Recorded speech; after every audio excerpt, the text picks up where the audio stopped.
BSNL అంటే Bharat Sanchar Nigam limited. దీన్ని October 1, 2000 సంవత్సరంలో మొదలు పెట్టారు. బిఎస్ఎన్ఎల్ మొత్తం గవర్నమెంట్ ఆధీనంలో ఉంటుంది.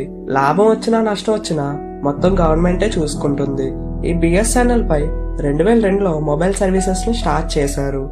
అంటే బిఎస్ఎన్ఎల్ సిమ్ తో కాల్స్ అండ్ ఇంటర్నెట్ ని యాక్సెస్ చేసుకోవచ్చు. గవర్నమెంట్ బిఎస్ఎన్ఎల్ టవర్స్ ని మెయిన్ గా రూరల్ ఏరియాస్ లో ఎక్కువగా వేశారు. ఎందుకంటే రూరల్ ఏరియాస్ లో ఉన్న పీపుల్ మధ్య కమ్యూనికేషన్ పెరగాలని ఇలా చేశారు. ఇప్పటికే చూసుకుంటే జియో, ఎయిర్టెల్, వొడాఫోన్ ఐడియా కంటే బిఎస్ఎన్ఎల్ కే రూరల్ ఏరియాస్ లో ఎక్కువ సిగ్నల్స్ ఉంటాయి. అయితే బిఎస్ఎన్ఎల్ లో 2G సర్వీసెస్ ని 2002లో స్టార్ట్ చేశారు. 3G సర్వీసెస్ ని కొంచెం టైం తీసుకొని 2010లో స్టార్ట్ చేశారు. 2G సర్వీసెస్ ని స్టార్ట్ చేసినప్పుడే 1.5 మిలియన్ సబ్స్క్రైబర్స్ బిఎస్ఎన్ఎల్ లో జాయిన్ అయ్యారు. 3G సర్వీసెస్ ని లాంచ్ చేసేటప్పటికి 1.5 మిలియన్స్ నుంచి 120 మిలియన్ సబ్స్క్రైబర్స్ మార్క్ కి చేరుకుంది. కానీ ఇప్పుడు మాత్రం కేవలం 88 మిలియన్ సబ్స్క్రైబర్స్ మాత్రమే ఉన్నారు. 120 మిలియన్ సబ్స్క్రైబర్స్ నుండి 88 మిలియన్ సబ్స్క్రైబర్స్ కి ఎందుకు పడిపోయారు? బిఎస్ఎన్ఎల్ కి 2006-2007లో 10,181 కోట్ల లాభం వచ్చింది, కేవలం 2G సర్వీసెస్ తోనే. 3G సర్వీసెస్ స్టార్ట్ అయిన తర్వాత 2009-2010లో 5,575 కోట్ల లాభం వచ్చింది. ఇంత పెద్ద అమౌంట్స్ తో ప్రాఫిట్ వచ్చినా కూడా 2020-21కి 19,321 కోట్ల నష్టంలో ఉంది. మొదట్లో అన్ని వేల కోట్ల ప్రాఫిట్స్ వచ్చినా కూడా ఇప్పుడు ఎందుకు లాస్ లో ఉంది? 2010లోనే 120 మిలియన్ సబ్స్క్రైబర్స్ ఉన్న బిఎస్ఎన్ఎల్ 2024కి సబ్స్క్రైబర్స్ కౌంట్ పెరగాలి, కానీ ఎందుకు తగ్గిపోయింది? 2010లోనే 2G, 3G సర్వీసెస్ ని స్టార్ట్ చేసిన బిఎస్ఎన్ఎల్ దాదాపు 15 సంవత్సరాలు అవుతున్నా కూడా ఇంకా 4G, 5G సర్వీసెస్ ని ఎందుకు స్టార్ట్ చేయలేదు? ఇలాంటి ఎన్నో క్వశ్చన్స్ మీ అందరిలో ఉండే ఉంటాయి. ఆ క్వశ్చన్స్ అన్నిటికీ ఆన్సర్స్ ఈ వీడియోలో తెలుసుకోవచ్చు.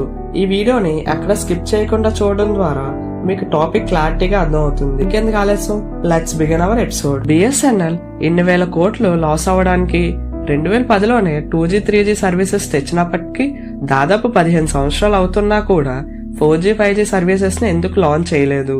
వీటన్నిటికీ చాలా రీజన్స్ ఉన్నాయి, కానీ మెయిన్ రీజన్ వచ్చి స్కామ్స్. బిఎస్ఎన్ఎల్ గవర్నమెంట్ ప్రాపర్టీ అయినప్పటికీ బిఎస్ఎన్ఎల్ లో చాలా స్కామ్స్ జరిగాయి. ఆ స్కామ్స్ గురించి ఈ వీడియోలో మనం ఇప్పుడు తెలుసుకుందాం. BSNL telephone line scam.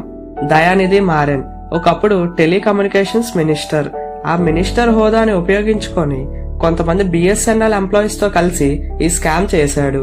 ఎలాగంటే దయానిధి 323 హై స్పీడ్ టెలిఫోన్ కనెక్షన్స్ ని అక్రమంగా తన నివాసంలో 3/1 బోట్ క్లబ్ రోడ్, చెన్నైలో అమర్చాడు.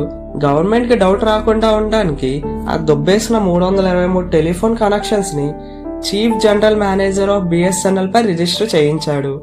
అంటే గవర్నమెంట్ దృష్టిలో ఈ 323 టెలిఫోన్ లైన్స్ ని అఫీషియల్ పర్పస్ కోసం వాడినట్లు, కానీ వాటిని దయానిధి తన సొంత ప్రయోజనాల కోసం వాడుకున్నాడు. అలాగే ఈ 323 టెలిఫోన్ కనెక్షన్స్ ని బిఎస్ఎన్ఎల్ రికార్డ్స్ నుంచి తొలగించేశాడు. దయానిధి వాళ్ళ brother sun TV network owner. So ఏం చేశాడంటే దయానిధి వాళ్ళ ఇంటి నుండి కేబుల్స్ వైర్స్ తో దొబ్బేసిన 323 టెలిఫోన్ లైన్స్ ని సన్ టీవీ ఆఫీస్ తో కనెక్ట్ చేశాడు. ఎందుకంటే డేటాని ట్రాన్స్ఫర్ చేసుకోవడానికి. ఆ 323 టెలిఫోన్ లైన్స్ ISDN కనెక్షన్ తో వస్తున్నాయి. అంటే ఎటువంటి డేటానైనా చాలా హై స్పీడ్ తో ట్రాన్స్ఫర్ చేసుకోవచ్చు. ఇది వీళ్ళకి ఎలా ఉపయోగపడిందంటే సన్ టీవీ అంటే శాటిలైట్ నుండి డేటాని తీసుకొని టీవీలో టెలికాస్ట్ చేస్తుంది. ఇలా హై స్పీడ్ తో డేటాని ట్రాన్స్ఫర్ చేసుకోవడానికి ఈ 323 టెలిఫోన్ లైన్స్ ని వాడుకున్నారు. ఇలా వాడుకొని కోట్ల రూపాయలు సంపాదించుకున్నారు. ఇలా చేయడం వల్ల బిఎస్ఎన్ఎల్ కి 440 కోట్ల నష్టం వచ్చింది. ఆ తర్వాత దయానిధిపై FIR ఫైల్ చేశారు. కొన్ని రోజులకే టెలికాం మినిస్టర్ గా రాజీనామా చేశారు. ఈ స్కామ్ 2007లో జరిగింది. BSNL ZTE scam. అప్పటికి ఇండియన్ టెలికాం ఇండస్ట్రీలో ఈ బిఎస్ఎన్ఎల్ ZTE స్కామ్ అనేది చాలా కాంట్రవర్సీ అయ్యింది. ఈ స్కామ్ ఎవరు చేశారంటే బిఎస్ఎన్ఎల్ లో ఉన్న అఫీషియల్స్, అలాగే ZTE అంటే ఇదొక చైనీస్ టెలికాం ఎక్విప్మెంట్ కంపెనీ. 2002-2006 మధ్య బిఎస్ఎన్ఎల్ 1000 కోట్ల విలువ గల టెలికాం ఎక్విప్మెంట్ ని ZTE కంపెనీ నుండి కొనడం జరిగింది.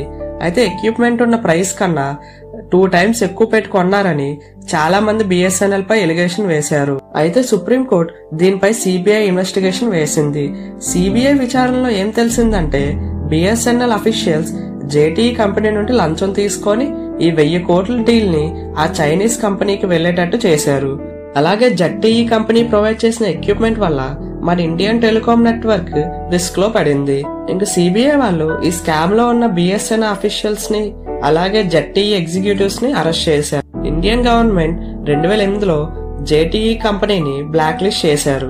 ఈ స్కామ్ వల్ల గవర్నమెంట్ ఇంకే ఫారెన్ కంపెనీస్ తో టెలికాం డీలింగ్స్ ని పెట్టుకోలేదు. ఈ స్కామ్ వల్ల బిఎస్ఎన్ఎల్ కి 1000 కోట్ల రూపాయలు నష్టం వచ్చింది. ఈ స్కామ్ జరిగిన తర్వాత గవర్నమెంట్ కూడా ఇంకా ఏమైనా స్కామ్స్ బిఎస్ఎన్ఎల్ పై జరిగాయో లేదో అని సిబిఐని ఇంకా ఇన్వెస్టిగేట్ చేయమని చెప్పింది. చాలా స్కామ్స్ బయటపడ్డాయి. అందులోనే main scam BSNL tender scam. 1000 కోట్ల విలువైన టెండర్స్ ని బిఎస్ఎన్ఎల్ అఫీషియల్స్ కొన్ని ప్రైవేట్ కంపెనీస్ తో చేతులు కలిపి టెండర్ ప్రాసెస్ ని వాళ్ళకి లీక్ చేసి కాంట్రాక్ట్స్ ని వాళ్ళకి నచ్చిన కంపెనీకి వెళ్లేటట్టు చేశారు. సిబిఐ ఇన్వెస్టిగేషన్ చేస్తున్నప్పుడు చాలా విషయాలు తెలిసాయి. బిఎస్ఎన్ఎల్ అఫీషియల్స్ తమకు నచ్చిన కంపెనీస్ నుండి లంచాలు తీసుకొని tenders, telecom equipment, services, maintenance contracts ఇలా అన్ని వాళ్ళకి నచ్చిన కంపెనీస్ కి ఉన్న ప్రైస్ కంటే 2 times ఎక్కువ అమౌంట్ కి ఇచ్చేసేవారు. దీనివల్ల బిఎస్ఎన్ఎల్ చాలా లాసెస్ లోకి వెళ్లిపోయింది. ఈ స్కామ్ వల్ల బిఎస్ఎన్ఎల్ లో ఎంప్లాయీస్ ఎవరూ కూడా నిజాయితీగా పనిచేయడం లేదని గవర్నమెంట్ కి అర్థమైంది.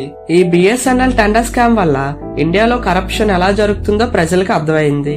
ఈ స్కామ్ 2012 నుండి 2016 వరకు జరుగుతూ వచ్చింది. 2017లో ఈ స్కామ్ ని సిబిఐ బయటపెట్టింది. ఈ స్కామ్ వల్ల బిఎస్ఎన్ఎల్ కి 1000 నుండి 1500 కోట్ల నష్టం వచ్చింది. ఇలాంటి టెండర్ స్కామ్స్ బిఎస్ఎన్ఎల్ లో చాలా జరిగాయి. దాదాపు ఈ టెండర్ స్కామ్స్ వల్ల 10,000 కోట్లు బిఎస్ఎన్ఎల్ కి నష్టం వచ్చింది. ఈ టెండర్ స్కామ్స్ అన్ని సిబిఐ మళ్ళీ ఇన్వెస్టిగేషన్ చేస్తున్నప్పుడు తెలిసాయి. ఇది ఒకటే టెండర్ స్కామ్ కాదు గాని బిఎస్ఎన్ఎల్ లో చాలా వరకు టెండర్ స్కామ్స్ వల్లే చాలా డబ్బును నష్టపోయింది. ఇంకా స్కామ్స్ వల్ల గవర్నమెంట్ కి చిరాకు వచ్చి బిఎస్ఎన్ఎల్ ని పట్టించుకోవడం మానేసింది. ఈ స్కామ్స్ అన్ని 2007 నుండి 2016 ఈ మధ్య సంవత్సరాల్లోనే జరిగాయి.